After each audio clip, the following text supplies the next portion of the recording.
Hello dear students, कैसे आप सब। स्वागत है आपका फर्दर क्लासेस में। आई होप आपको मेरी सीरीज पसंद आ रही होगी। तो आज मैं लेकर आया हूँ आपके लिए फिजिक्स में एमसीक्यूज की सीरीज, जो हम पढ़ेंगे मोशन और बल से। तो मतलब फोर्स और मोशन के हम यहाँ पर एमसीक्यूज सोल्व करने वाले हैं। एमसीक्यूज काफ़ी ज़्यादा आपके लिए इफेक्टफुल या हेल्पफुल रहने वाले हैं। आप देखेंगे कि जैसे आपको फर्स्ट क्वेश्चन दिख रहा है, आप इसको रीड करिएगा एक मिनट, ठीक है।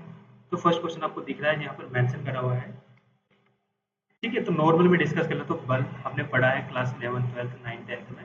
फोर्स भी हमने पढ़ा हुआ। तो आज उन दोनों जो कंबाइंड एमसीक्यू से मैं आपके लिए लेके आया हूँ। तो पहला क्वेश्चन सोल्व करते हैं। निम्नलिखित में से कौन सी एक सदिश राशि है, ठीक है। आपको बताना है वेक्टर राशि। तो वेक्टर राशि यहाँ पर क्या होती है, ठीक है। सदिश का मतलब क्या होता है, जिसमें क्या होती है भाई, दिशा भी होती है, ठीक होता है। जिसमें क्या होती है हमारे पास दिशा भी होती है, और जिसमें क्या होता है हमारे पास परिणाम भी होता है। तो ऐसी राशि को हम बोलते हैं वेक्टर क्वांटिटी। अब आपको बताना दूरी, चाल, वेग, समय। तो इसका जो राइट आंसर होगा सी। तो सी क्या होता है, जो वेग होता है वो वेग क्या होता है हमारे पास, उसमें क्या होता है दिशा भी होती है और परिणाम भी होता है। दूसरा है न्यूटन के पहले नियम और को किस नाम से जाना जाता है। आपने लॉ ऑफ मोशन पढ़े होंगे, ठीक है, या वो लॉ ऑफ न्यूटन के लॉ पढ़े होंगे। तो क्या जो न्यूटन का नियम है, न्यूटन के नियम को और किस नाम से, पहला नियम था हमने पढ़ा था, जब भी कोई वस्तु क्या होती अगर विरामावस्था में या गतिशील अवस्था में, अब वो कब तक नहीं रुकेगी, कब तक नहीं चलेगी, जब तक उस पर भारी बल आरोपित ना कर दिया जाए।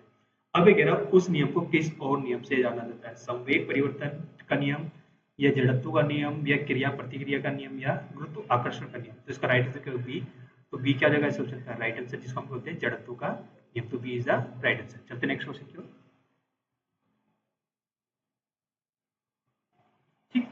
अगला है बल का एसआई मात्रा क्या होता है। फोर्स, आप लोगों ने फोर्स पढ़ा था, ठीक। तो आपको बताना फोर्स का जो यूनिट होती है, यूनिट कौन सी, एसआई यूनिट, इसका मात्रा क्या होगा। आपने सुना होगा बल का मात्रा क्या होता है, न्यूटन। तो न्यूटन इसका क्या हो जाएगा, right. C is the right answer, ठीक है। सी क्या जाएगा इसका यहाँ पर राइट आंसर। तो option number C is the right answer. Newton क्या होता है, बल का मात्रक होता है। अगला क्वेश्चन है, यदि किसी वस्तु का वेग 2 गुना कर दिया जाए तो उसका संवेग क्या होगा। आपको पता है यहाँ पर वस्तु का क्या होता है, संवेग होता है p इज इक्वल टू होता है m इंटू v। अगर वो कह रहा है इस वेग को मैं क्या करता हूँ, यहाँ पर डबल कर दूँ, इसका मतलब हो जाएगा p इज इक्वल टू कितना 2v इंटू कितना m। तो इसका संवेग भी कितना हो जाएगा, भाई 2 गुना हो जाएगा। अगर वेग 2 गुना हो तो संवेग भी क्या होगा, 2 गुना। इसको लिख सकता हूँ p प्रोपोर्शनल टू v के नॉर्मल स्टेप से बोल सकते हो। इसका मतलब क्या होगा, वेग भी कितना हो जाएगा, 2 गुना। तो इसका ऑप्शन क्या जाएगा, p is the right answer हो जाएगा, ठीक है। तो चलते नेक्स्ट क्वेश्चन की ओर। नेक्स्ट क्वेश्चन हमारे पास,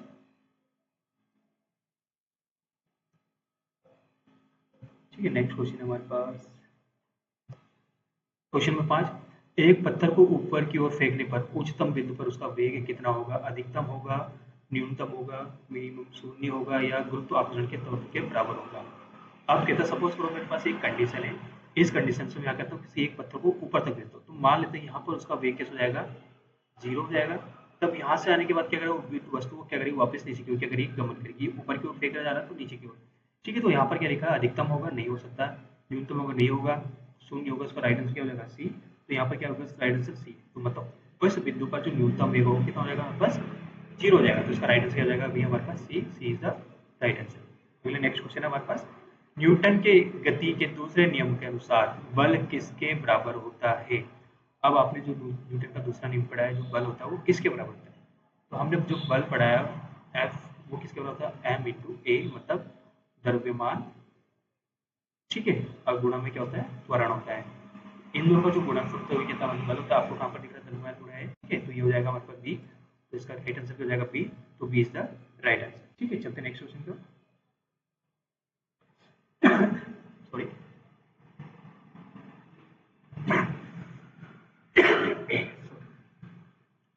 क्वेश्चन नंबर 7 कहता है, यदि किसी वस्तु पर कोई शुद्ध बाह्य बल कार्य नहीं कर रहा हो, सपोज करो हमारे पास कोई वस्तु रखी हुई है, ठीक है।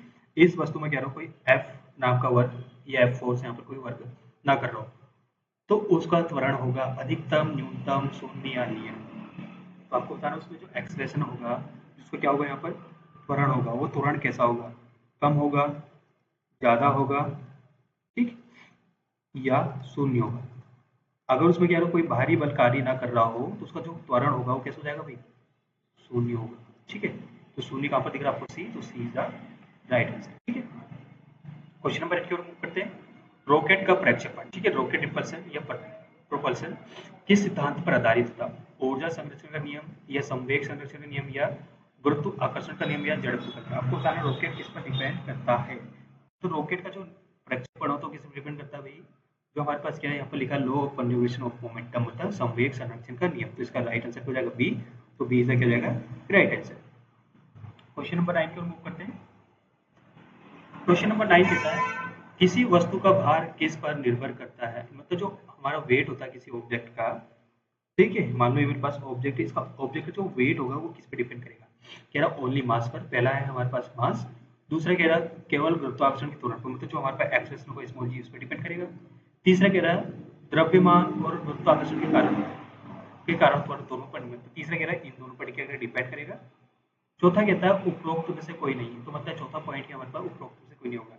ठीक है, तो राइट आंसर हो जाएगा सबसे, ठीक है, केवल द्रव्यमान या केवल गुरुत्वाकर्षण या दोनों चीज। इसका राइट आंसर होने वाला जो सी इज द राइट आंसर। ये करता है द्रव्यमान और गुरुत्वाकर्षण के क्या करता है दोनों कारण पर क्या करता है डिपेंड करता है। इसका राइट आंसर क्या हो जाएगा सी। चलते हैं क्वेश्चन नंबर 10 की ओर। कह रहा है यदि किसी वस्तु पर कोई शुद्ध बाहरी बल लगाया जाए तो उसका त्वरण क्या होगा। तो ये रिपीटेड हो गया, तो इसका राइट आंसर क्या हो जाएगा सी। तो यहाँ पर क्या हो जाएगा सी इज द राइट आंसर। अगला है वेग परिवर्तन की दर को क्या कहते हैं भाई। दूरी कहते हैं, विस्थापन कहते हैं, त्वरण कहते हैं, या हम कहते हैं चाल। ऑप्शन नंबर ए, बी, सी या डी। आपको सिलेक्ट करना कौन सा ऑप्शन होगा। अब कह रहा है वेग परिवर्तन, आपने सुना होगा त्वरण जो होता है हमारे पास वो क्या होता है भैया, वेग बट्टे क्या होता है समय। ठीक है, अब इसका मतलब यही तो पूछा है जो वेग परिवर्तन की दर होती है उसको हम कहते हैं त्वरण कहते हैं। त्वरण मतलब क्या सी। तो यहाँ पर सी इसका क्या जाएगा राइट आंसर। पहला वाला क्या हो जाएगा आपका गलत, दूसरा भी गलत और चौथा भी क्या हो जाएगा गलत। तो राइट आंसर क्या हो गया आपका सी, त्वरण इसका क्या हो जाएगा राइट आंसर जाएगा। चलते हैं क्वेश्चन नंबर 12 की ओर। किसी वस्तु की गतिज ऊर्जा, अगर मेरे पास कोई ऑब्जेक्ट है जिसकी गतिज ऊर्जा होती है, उसकी गतिज ऊर्जा क्या होती है। सपोज करो मेरे पास ये कोई वस्तु है, ठीक है, कर रहा है मूव कर रहा है, तो उसकी जो काइनेटिक एनर्जी होती है क्या होती है हाफ एम वी स्क्वायर की क्या होती है बराबर। तो ऐसा ऑप्शन आपको कहीं दिख रहा हो तो क्या हो जाएगा बी। तो B is the right answer. ठीक है, हाफ एम वी स्क्वायर, जहाँ पर एम क्या होता है मास और वी क्या होता है चार्ज या वेलोसिटी बोल सकते हो। चलते क्वेश्चन नंबर 13 की ओर। 13 क्वेश्चन आपको समझ में आ रहा होगा। ये रहा, निम्न में से कौन सी एक सदिश राशि है। आपको सदिश राशि बतानी है, दूरी, काल, द्रव्यमान, वेग। चीज का राइट आंसर क्या जाएगा हमारे पास वेग। D is the right answer. यहाँ पर जो वेग होगा वेग क्या होगा हमारे पास, ए क्या होगी हमारे पास सदिश राशि होगी। सदिश का मतलब इसका क्या होता है परिणाम भी होता है और क्या होती है दिशा भी यहाँ पर क्या होती है प्रेजेंट होती है, उसको हम कहते हैं सदिश राशि। इसका डी ऑप्शन राइट। अब कह रहा है क्वेश्चन नंबर 14 हमारे पास, ठीक है, क्या कहता है यहाँ पर जो फिल इन द ब्लैंक दिखा है यहाँ पर फिलअप करना क्या आएगा कि वृत्ताकार पथ पर एक समान चाल से गति करती हुई वस्तु का वेग डैश डैश नियत रहेगा, परिवर्तित होगा, शून्य होगा, असीमित होगा।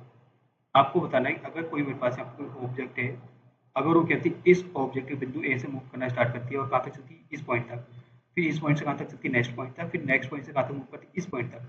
तो पता नहीं पॉइंट नंबर ए, ये पॉइंट नंबर बी, ये पॉइंट नंबर सी और ये पॉइंट नंबर डी। तो आपको पता ना हर एक बिंदु पर इसका वेग कैसा होगा, एक समान रहेगा या चेंजेस होगा या बिल्कुल नहीं होता। तो यहाँ पर क्या होता है हर एक बिंदु पार्टिकल का जो वेग होगा वो वेग का मान क्या होता है बार बार चेंज होता है। तो इसका मतलब यहाँ पर क्या हो जाएगा परिवर्तित होगा। तो परिवर्तित कहाँ पर दिख रहा है आपको परिवर्तित होगा, तो मतलब जो वेलोसिटी होगी इसकी लगातार क्या होगी चेंजेस होगी। तो ऑप्शन नंबर बी, तो B is the right answer.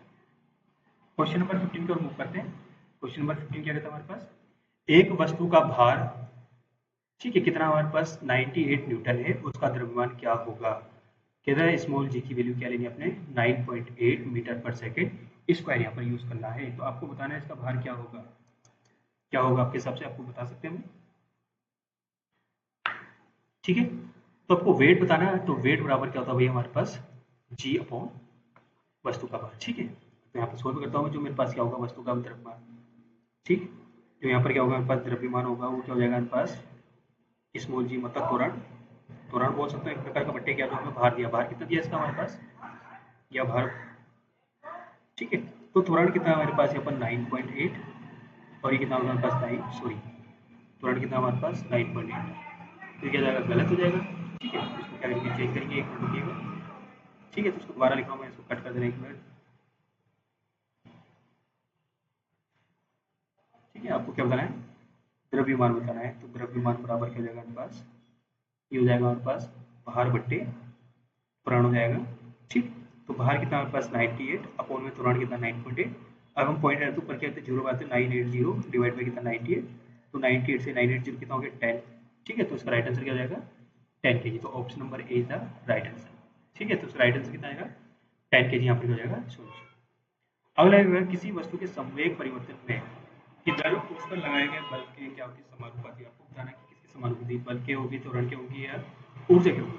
अब क्या जो संवेग परिवर्तन की दर होती है वो किसके समान, आपको मतलब पता है न्यूटन के लॉ पढ़े हमने, जो हमारे पास फोर्स होता है वो समानुपाती होता है dp अपॉन dt, मतलब संवेग परिवर्तन की दर के बराबर होता है। उसका यहाँ पर क्या दिख रहा है बल, तो यहाँ पर क्या होगा राइट आंसर सी, तो सी इज द राइट आंसर। तो मतलब ये क्या है dp अपॉन dt क्या संवेग परिवर्तन की दर बल के समानुपाती होती है। ठीक, करते हैं क्वेश्चन नंबर नेक्स्ट।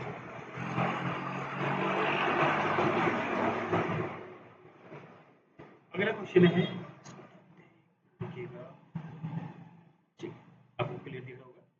अगला क्वेश्चन कहता है कि एक फुटबॉल को किक मारने पर, ठीक है आपको दिख रहा होगा, किक मारने पर वह कुछ दूर जाकर कहती रुक जाती है, तो यह किसके कारण होता है? गुरुत्वाकर्षण के कारण, जड़त्व के कारण, या घर्षण के कारण, या मैग्नेटिक चुंबकीय बल के कारण, या मैग्नेटिक फोर्स।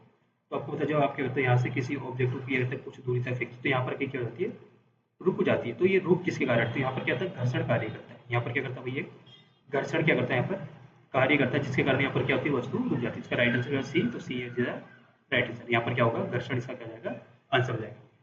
क्वेश्चन नंबर 18 कहता है कि न्यूटन के गति के तीसरे नियम के अनुसार प्रत्येक क्रिया के एक क्रिया होती है समान दिशा में, विपरीत दिशा में और दोगुनी या डबल। तो आपका जो ऑप्शन नंबर सी और डी है ये तो क्या हो जाएंगे कैंसिल हो जाएंगे। जो ऑप्शन नंबर क्या होगा बी, तो बी क्या हो जाएगा राइट।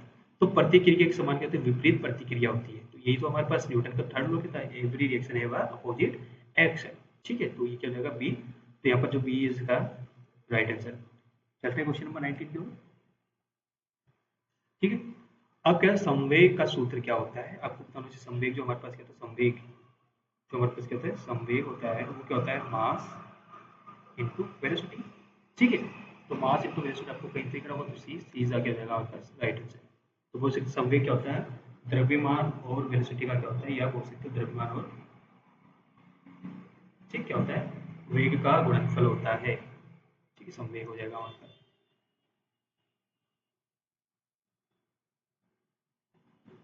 ठीक है, अगला क्वेश्चन वो 20 करा है गुरुत्व आकर्षण नियता जो हमारे पास होता है ग्रेविटेशनल कांस्टेंट होता है कैपिटल जी, इसका मान बताना। ये किसके बराबर था आपको दिख रहा 9 पॉइंट नहीं सर, ये तो 9 पॉइंट तो हमारे पास स्मॉल जी की वैल्यू हो जाती है 6.6। ठीक है, ये 3 पॉइंट नहीं होता, ये भी क्या तो नहीं होता, तो इसका राइट आंसर क्या हो जाएगा 6.67 इंटू 10 की पावर कितना माइनस के 11। ये क्या हो जाएगा राइट आंसर, तो ऑप्शन नंबर बी, तो बी इसका क्या हो जाएगा राइट आंसर। तो मिलता है आपसे नेक्स्ट सीट में, तब तक के लिए tata bye bye, take care.